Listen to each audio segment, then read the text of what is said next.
பச்சை பயிறு கீரை கடைசியில் குக்கரில் ஈஸி எப்படி செய்கிறதுன்னு பார்த்துடலாம் வாங்க.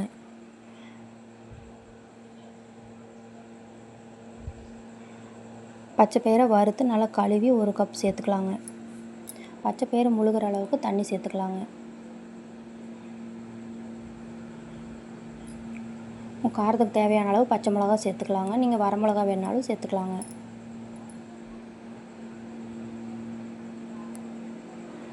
ரெண்டு பெரிய வெங்காயத்தை கட் பண்ணி சேர்த்துக்கலாங்க.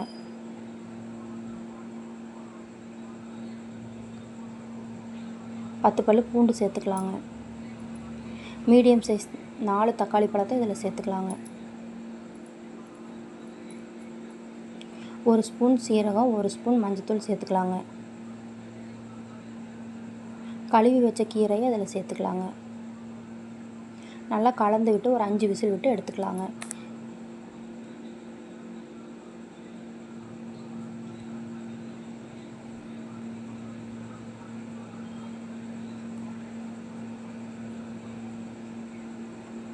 இந்த கீரை கடைசியில் ஒரு தாளிப்பு கொடுத்துர்லாங்க.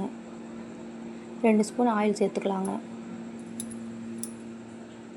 கடுகு 1/2 ஸ்பூன், உளுத்தம்பருப்பு 1/2 ஸ்பூன் சேர்த்துக்கலாங்க. 2 காஞ்ச மிளகா சேர்த்துக்கலாங்க.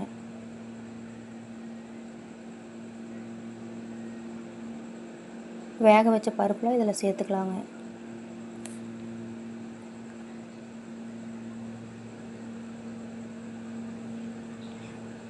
நல்லா கடைஞ்சி எடுத்துக்கலாங்க.